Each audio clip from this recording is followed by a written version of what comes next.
Welcome back to Janna's recipes. ഇന്നത്തെ വീഡിയോയിൽ നമുക്ക് ചായ തിളക്കുന്ന നേരം കൊണ്ട് ഒരു 10-15 മിനിറ്റിൽ ഉണ്ടാക്കിയെടുക്കാൻ പറ്റിയിട്ടുള്ള ഒരു ഈസി സ്നാക്ക് റെസിപ്പി ആയിട്ടാണ് വന്നിട്ടുള്ളത്. ഈസിയാണ് ഉണ്ടാക്കാൻ, അതുപോലെ തന്നെ നല്ല ടേസ്റ്റാണ് കഴിക്കാൻ. അപ്പോൾ നമുക്കിത് എങ്ങനെയാണ് ഉണ്ടാക്കുന്നതെന്ന് നോക്കാം. പിന്നെ വീഡിയോ കണ്ടുകൊണ്ടിരിക്കുന്ന സമയത്ത് നിങ്ങൾക്ക് ഈ റെസിപ്പി ഇഷ്ടമാണെന്നുണ്ടെങ്കിൽ ഒന്ന് ലൈക്ക് ചെയ്ത് സപ്പോർട്ട് ചെയ്യാൻ വേണ്ടിയിട്ട് മറക്കരുത്.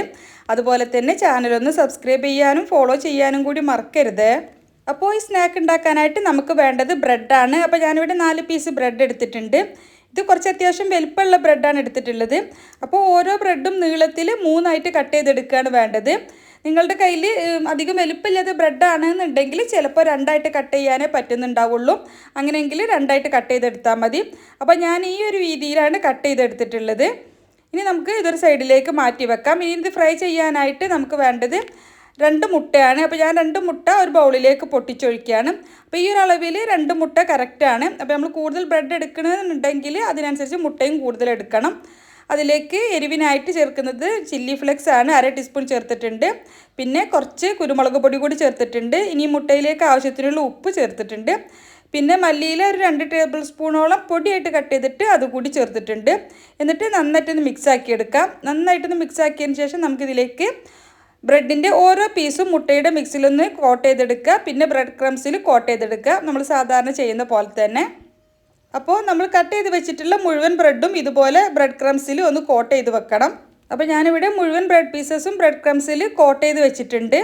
ഇനി നമുക്കിത് ഫ്രൈ ചെയ്തെടുക്കുകയാണ് വേണ്ടത്. അപ്പോൾ അതിനായിട്ട് ഓയിൽ ചൂടാവാൻ വേണ്ടി വെച്ചിട്ടുണ്ട്. ഓയിൽ നന്നായിട്ട് ചൂടാക്കുക. എന്നിട്ട് നമുക്കതിലേക്ക് ഓരോ ബ്രെഡ് പീസസ് ഇട്ടിട്ട് ഫ്രൈ ചെയ്തെടുക്കാം. നമുക്ക് ഫ്ലെയിം നന്നായിട്ട് കൂട്ടി വെച്ച് തന്നെ നമുക്ക് പെട്ടെന്ന് ഫ്രൈ ചെയ്തെടുക്കാവുന്നതേ ഉള്ളൂ.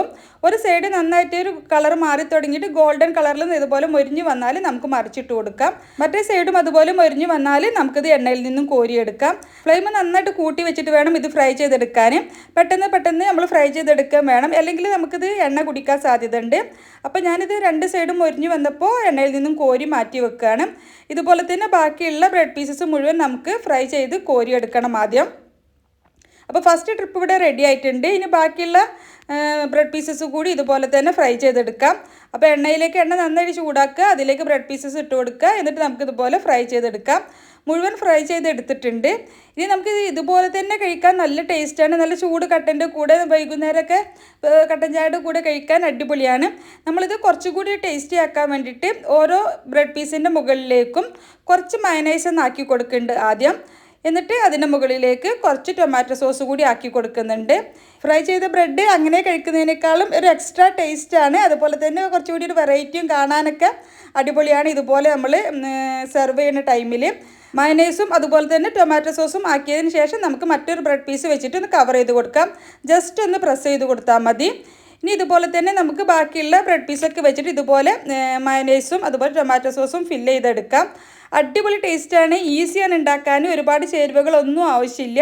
അപ്പോൾ ഇതുവരെ ഇതുപോലെ ട്രൈ ചെയ്ത് നോക്കിയിട്ടില്ലെങ്കിൽ തീർച്ചയായിട്ടും ട്രൈ ചെയ്ത് നോക്കുക. എന്നിട്ട് നിങ്ങളുടെ അഭിപ്രായം കമൻ്റായിട്ട് അറിയിക്കുക. നിങ്ങൾക്ക് ഈ റെസിപ്പി ഇഷ്ടമായെങ്കിൽ ഒന്ന് ലൈക്ക് ചെയ്ത് സപ്പോർട്ട് ചെയ്യാൻ വേണ്ടിയിട്ട് മറക്കരുത്. അതുപോലെ തന്നെ ചാനലൊന്ന് സബ്സ്ക്രൈബ് ചെയ്യാനും ഫോളോ ചെയ്യാനും കൂടി മറക്കരുത്.